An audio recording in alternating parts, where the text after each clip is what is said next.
What is up, ladies and gentle nerds? It's your boy Graham, also known as HamHawks42 on the internet, and today it is a somber day.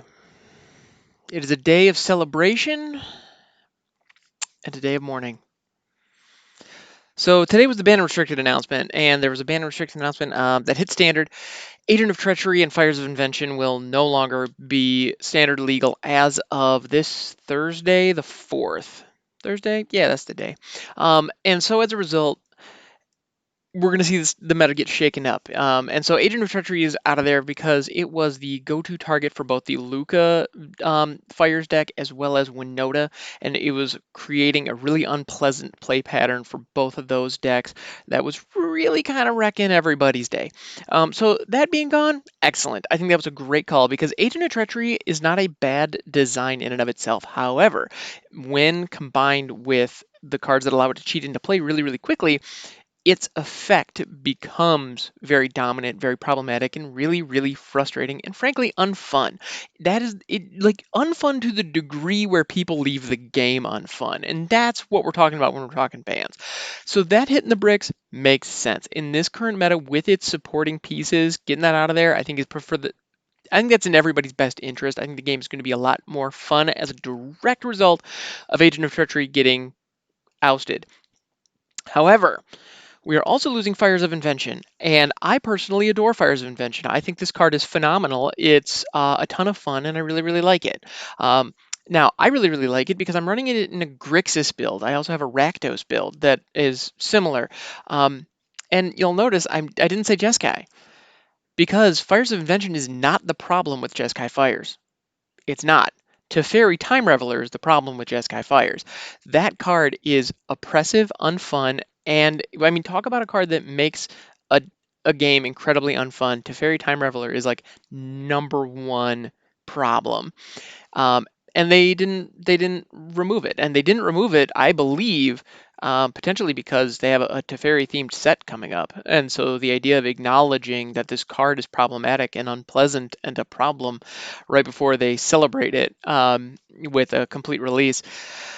Uh, that probably doesn't look that great. However, Fires of Invention is going to be getting the axe, and it's problematic, and I dislike it because, okay, so Fires of Invention, the logic behind getting rid of Fires makes a lot of sense, and like I can't be too mad that it's gone because it is very easy to abuse. The truth of the matter is, on turn 4, you get to drop this enchantment and then play another spell for free, effectively negating, like, your mana neutral on turn 4. You play a 4-drop on turn 4 easily with this. And then on turn 5, you get to play 10 mana worth of things. Then on turn 6, potentially up to 12 if you have enough cards in your hand. And so if you've crafted your deck around really popping off when Fires hits, it can do some huge explosive things. And so Wizards' complaint or their concern is that people are going to continue to abuse it, and as more powerful cards become available, Fires is going to become more and more of a problem, and it's just going to escalate. Which, okay, in a format like Standard that usually that really ought to take at least 4 turns to consistently win games, preferably 5 or 6, all of a sudden this fits into that meta very, very comfortably. Like in a format like Legacy or Modern, this is too slow. It's not gonna make a big impact. So it having access to a bunch of different cards in those formats, doesn't really impact things very much at all. However, in Standard and potentially Historic, this has the potential of getting really, really gross. And as a result, they banned it, which is problematic. Now, the downside to Fires of Invention is something that a lot of people don't talk about. People just say, it's free casting. Free casting is too powerful. It's too good. You can't do anything with it. But there's one little problem.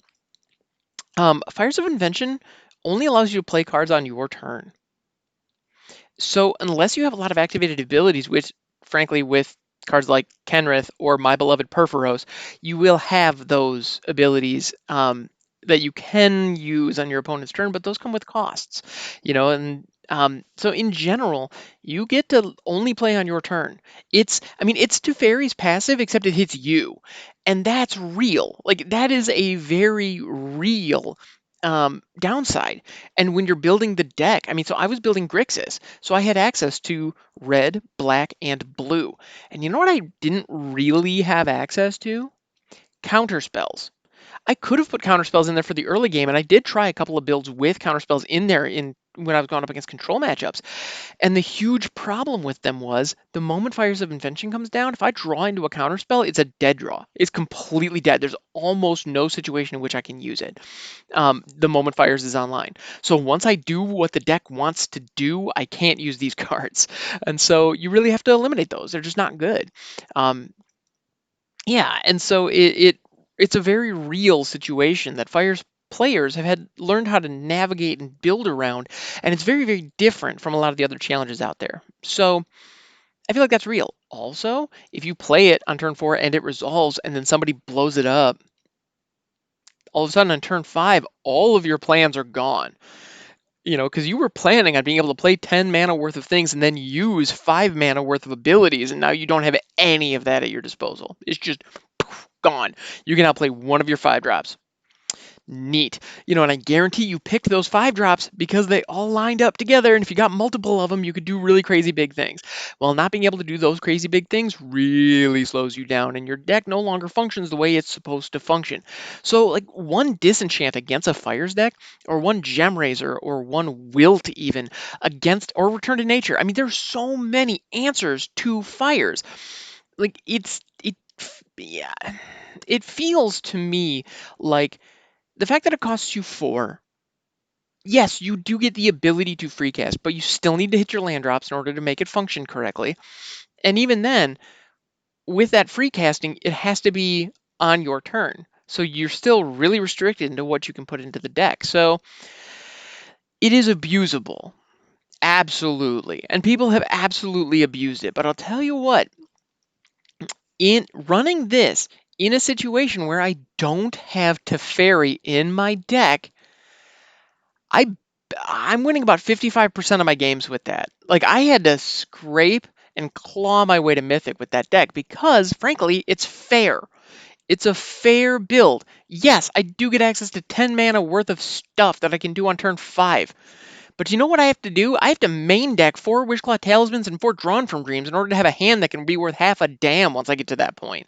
So I have to work my tail off to be able to pull off a really explosive cool turn 5 with this. And that's what you should have to do. And the truth of the matter is, most disruption completely wrecks my game plan. If other people were playing the deck that I was playing, people would be mainboarding against it and it would be sunk. I guarantee it. I know it's not a top tier caliber deck, but it's really explosive and fun. Ask anybody who's been watching on my Twitch chat.